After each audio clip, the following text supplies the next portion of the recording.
नमस्कार जी, स्वागत है आपका आज के इस नए ब्लॉग में। तो आजकल मेरी सीरीज चल रही है हाड़ौती राइड। तो हाड़ौती राइड में आप अब तक देख चुके हो कैथून में विभीषण जी का मंदिर।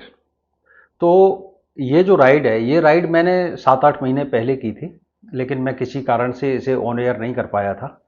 तो अब मैंने इसको ऑन एयर किया है। बड़ी अच्छी राइड चल रही है और सबसे बड़ी चीज़ क्या है कि ये बिल्कुल अनटच एरिया है। मतलब जो लोकल लोग हैं, लोकल राइडर हैं या लोकल एक्सप्लोरर है, उन्होंने तो ये चीज़ देखी होगी। अदरवाइज बाहर से आके मुझे नहीं लगता कि जो चीज़ें मैं देख रहा हूँ किसी ट्रैवलर ने आके देखी हैं। तो ये बहुत अच्छी राइड है। जो मेरी अब तक की राइड हैं उनमें से एक अच्छी राइड हाड़ौती राइड है। तो मैंने अब इसको शुरू किया। तो चूंकि पहले बनी थी तो इसमें से अब जो आने वाली सीरीज है, आने वाले जो 2 ब्लॉग हैं, उसके कुछ वीडियो मिसिंग है। तो जब कुछ वीडियो मिसिंग हो जाते हैं ना, तो फिर आप लोग कनेक्ट नहीं कर पाओगे। तो बीच बीच में मेरे को आके थोड़ा सा कनेक्ट करने के लिए ब्रीफ करना पड़ेगा। तो ब्लॉग के अनुसार मैं आज कोटा में हूँ और आज हम जा रहे हैं दूधिया खेड़ी माता जी का मंदिर देखने के लिए। कोटा जिले के ही सावन भादों गांव में दूधिया खेड़ी माता जी का मंदिर है, जिसमें नवदुर्गाओं की मूर्तियां हैं। और वहां पे मंगल को और शनिवार को बहुत भीड़ होती है।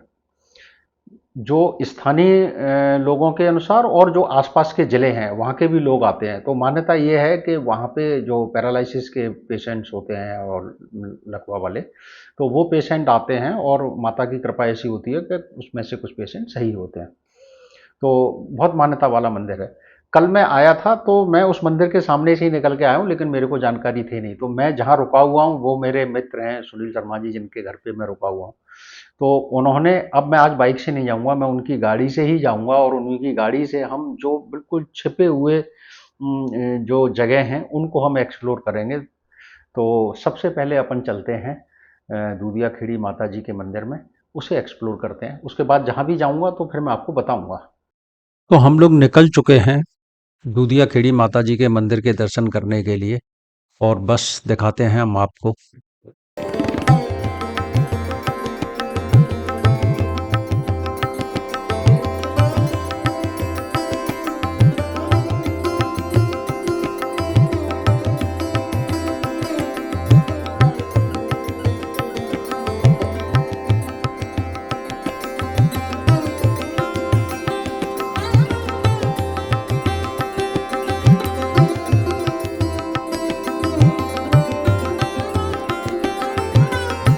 तो दूधिया खेड़ी माता के हमने दर्शन कर लिए। अब यहीं पास में एक मंदिर है दाड़ देवी का। तो वैसे तो उस मंदिर माता का नाम है रक्त दंतिका, लेकिन स्थानीय लोगों में उसका दाड़ देवी के नाम से प्रचलित है। देवी का नाम, कहते हैं कि वहाँ दाढ़ के दर्द होता है तो वो देवी की कृपा से दर्द सही हो जाता है। तो इसलिए स्थानीय लोगों ने उस देवी का नाम ही बदल के दाढ़ देवी रख दिया।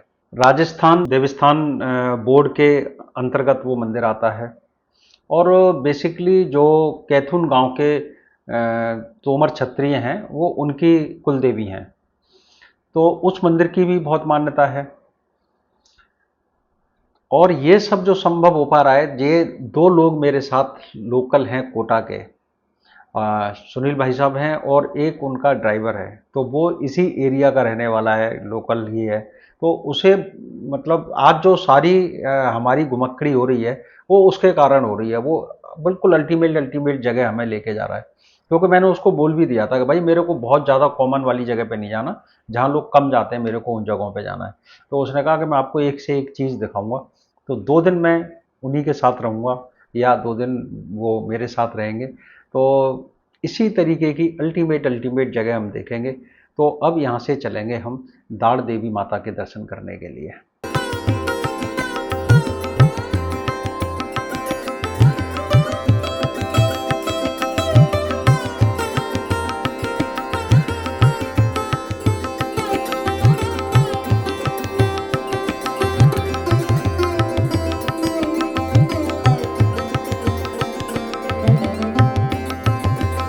वो अंदर ही आ रहा है वो तो नहीं हाथ में डाल के रख अंदर ही आ रहा है वो तो।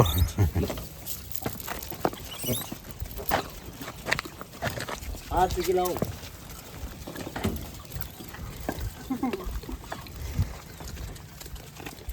भैरू बाहर आओ, बाहर आओ, बाहर। वो अंदर आ रहा है, अंदर आ रहा है बंदर। सुनो, बाहर आओ, बाहर। तो ले लो फोटो, इधर लो, इधर इधर।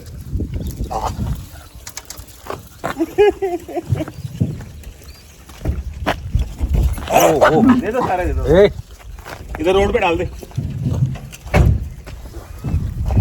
इधर डाल, उधर तो नीचे। खत्म हो गए? पकड़ के रखना है। ठीक है। देख देख ये लो।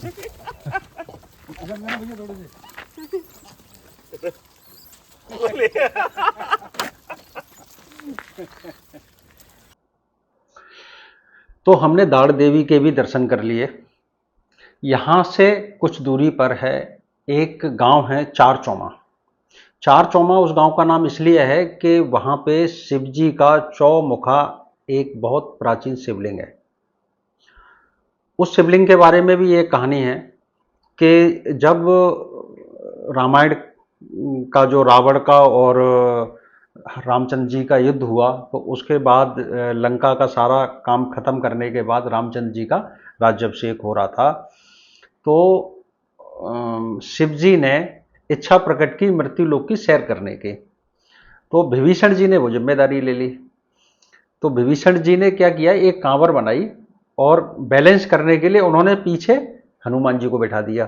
तो पीछे हनुमान जी बैठे थे, आगे शिव जी बैठे हुए थे, और जो विभीषण जी हैं वो उसे लेके मृत्युलोक की सैर कराने के लिए लेके आए, लेकिन वो वायु मार्ग में ही थे, मतलब जमीन पे नहीं थे।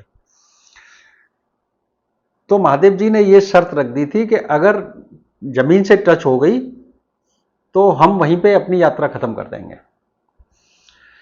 तो ऐसी मान्यता है कि जो मैंने आपको पीछे के ब्लॉग में कैथून में विभीषण का मंदिर दिखाया था, तो वहां पे विभीषण जी का पैर टच हो गया और वो कांवर जमीन से लग गई। तो पीछे के जो कांवर थी उसमें हनुमान जी बैठे थे, आगे की में शिव जी बैठे थे और लेके चल रहे थे विभीषण जी। तो जहां पे टच हुई वहीं विभीषण जी का मंदिर बन गया। कैथून से करीब 12 किलोमीटर दूर, वो क्योंकि भाई वो पुराना टाइम था, बड़ी होती होंगी, तो 12 किलोमीटर दूर चार चौमा। तो यहाँ पे महादेव जी का जो पैर था वो टच हुआ, तो यहाँ पे शिव जी का मंदिर बन गया। और जो पीछे वाला था वो कोटा में एक जगह पड़ती है रंगवाड़ी, तो वो रंगवाड़ी में टच हुआ तो वह हनुमान जी का मंदिर बन गया। तो ये तीनों मंदिर जो हैं आपस में इस तरीके से कनेक्ट हैं, कहानी के अनुसार भी और मान्यताओं के अनुसार भी और प्राचीनता के अनुसार भी। जो उसकी शिवलिंग है, चार मुंह हैं और चारों मुंह अलग अलग हैं। एक मुंह में शिव जी का रूप है, एक में पार्वती का रूप है, एक में ब्रह्मा जी का रूप है, एक में विष्णु भगवान का रूप है। तो इस तरीके से उसके रूप भी चारों अलग अलग हैं। कसौटी के काले पत्थर की बनी हुई प्रतिमा है। तो अब हम यहाँ से चलेंगे चार चौमा और वो मंदिर आपको दिखाएंगे। तो बने रहिए मेरे साथ। आज के ब्लॉग में कई सारे मंदिर आपको देखने को मिलेंगे। बस थोड़ा सा असुविधा ये हो रही है कि उसकी वीडियो मिसिंग है और मैं आपको प्रॉपर कनेक्ट नहीं कर पा रहा हूँ, लेकिन आप बहुत अच्छे से कनेक्ट होंगे। आप देखते रहिए।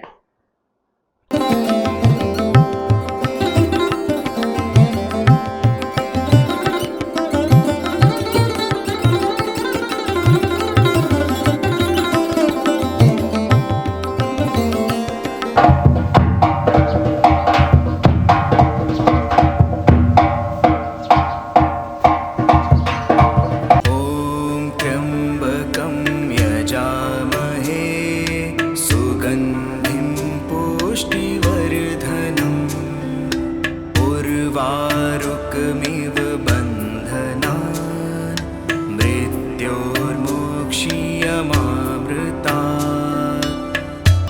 ॐ त्र्यम्बकं यजामहे सुगन्धिं पुष्टिवर्धनम् उर्वारुकमिव बन्धनान् मृत्योर्मोक्षीयमामृतात्।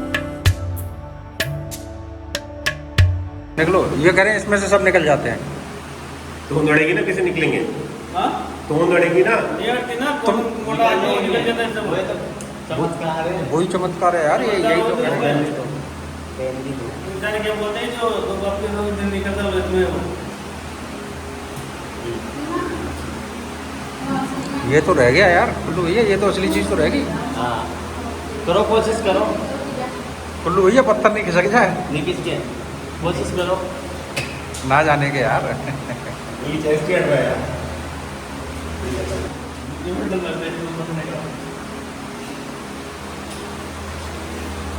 भाई ये तो निकल गया।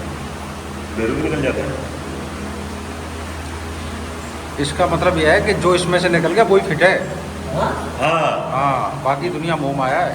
फिटनेस टेस्ट है ये। हाँ, फिटनेस टेस्ट है ये। सही है भाई, ये नई चीज़ देखी मैंने। चार चौमा शिव जी के मंदिर के हमने दर्शन कर लिए। अब हम यहाँ से जाएंगे चंद्रेसल मठ। चंद्रेसल मठ में 1000 साल पुराना शिव जी का मंदिर है। चंद्रेसल मठ में पहले नागा साधु लोग निवास किया करते थे और चंद्रेसल मठ के पास में ही चंद्रलोई नदी बहती है। तो और चंद्रलोई नदी में आज भी मैं आपको दिखाऊंगा, वहाँ अभी भी सैकड़ों मगरमच्छ पड़े हुए हैं। वहाँ बहुत सारे मगरमच्छ हैं। और जो नागा साधु थे वो मंदिर से, क्योंकि नागा साधु नंगे रहते थे तो वो बाहर नहीं निकलते थे। आपने कभी अभी भी देखा होगा कि जब कुंभ में नागा साधु आते हैं तो सब लोग देखते हैं, उसके बाद नागा साधु कहाँ जाते हैं तो वो नहीं देखते हैं। तो इसी तरीके के कुछ मठ मंदिर हुआ करते थे जहाँ नागा साधु निवास करते थे। तो चंद्रेसल मठ उन्हीं में से एक है। यहाँ नागा साधु निवास करते थे और उस नदी में नहाने जाते थे। तो नहाने जाने के लिए भी वो मंदिर के गेट से बाहर नहीं निकलते थे, बल्कि उन्होंने मंदिर के अंदर से एक सुरंग बना रखी थी जो नदी तक जाती थी। तो उसी सुरंग के रास्ते से वो नदी में स्नान करते थे और सुबह जल्दी स्नान करना और वहाँ से वापस आके मंदिर में आ जाना। तो जब कुंभ लगता है तो वो बाहर निकलते हैं, अदरवाइज वो मंदिर मठों में ही निवास करते थे। तो बहुत प्राचीन जगह है चंद्रेसल मठ। तो अब यहाँ के बाद हम चलेंगे चंद्रेसल मठ और दिखाएंगे आपको चंद्रेसल मठ भी और वो नदी भी, जहाँ पे अभी भी बहुत सारे मगरमच्छ घूमते रहते हैं।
तो इस मंदिर में ना कुछ साधु संतों की समाधियाँ भी बनी हुई हैं। तो ये मेरे पीछे देखोगे तो ये भी एक समाधि है संत जी की, और जो समाधि है उसके ऊपर एक शिवलिंग भी बनी हुई है।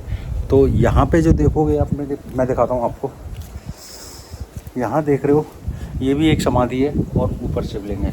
यहाँ देखोगे तो ये भी एक समाधि है और ये शिवलिंग है। तो ये संतों की समाधियाँ यहाँ पे बनी हुई हैं और मंदिर बहुत प्राचीन है। और सामने एक और दिखाता हूँ, ये भी एक समाधि है। यहाँ पे आप देखोगे तो एक गणेश जी की प्रतिमा लगी हुई है। यहाँ पे 3 शिवलिंग हैं, एक छोटी शिवलिंग है, छोटी छोटी कई शिवलिंग हैं और ये बनी हुई हैं समाधियाँ। यहाँ पे देखेंगे तो ये सब समाधियाँ बनी हुई हैं संतों की, और मुख्य मंदिर ये है। तो अब मंदिर के अंदर चलते हैं। ये बंद कर रखा है और बंद कर रखा है पिल्लों की वजह से। यहाँ पे कुत्ते के पिल्ले हैं छोटे छोटे, उनकी वजह से बंद कर रखा है।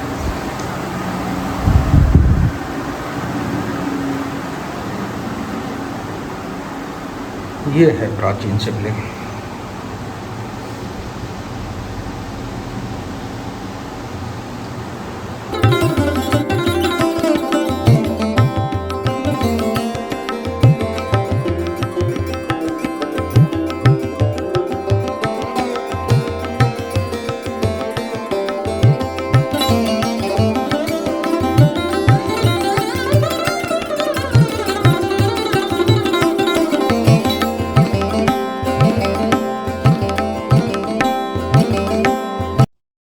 चंद्रसेल मठ के पास में ही है चंद्रलोई रिवर। तो इस नदी में आप देखेंगे तो जहाँ पे आप देख रहे हैं यहाँ पे भी एक मगरमच्छ चल रहा है, और एक मगरमच्छ इधर से आ रहा है, ये बगुले के पास है बिल्कुल।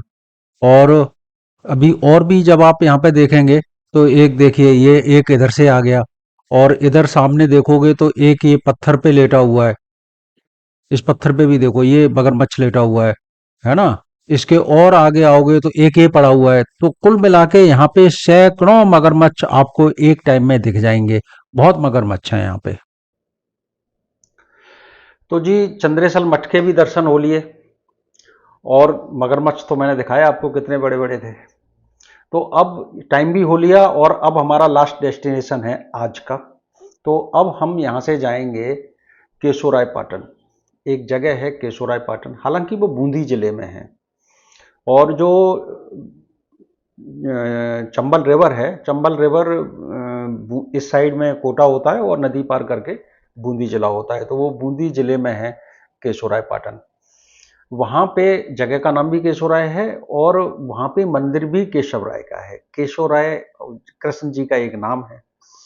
तो चंबल नदी से 200 फीट ऊपर जो है मंदिर है कृष्ण जी का, और बड़ा प्राचीन मंदिर है। और उस जगह पे आके जो चंबल नदी है वो यू टर्न लेती है। कहते हैं कि कृष्ण जी के पैर छू के, चरण स्पर्श करके, और वो नदी यू टर्न लेती है। तो वो उस नदी का नाम चरण्यामती भी कहते हैं, चंबल को चरण्यामती, या कई जगह कहते हैं कि केशोरायपाटन के बाद वो जगह नदी का नाम चरण्यावती हो जाता है। तो अब हम चलेंगे केशोराय मंदिर के दर्शन करने के लिए केशोरायपाटन में।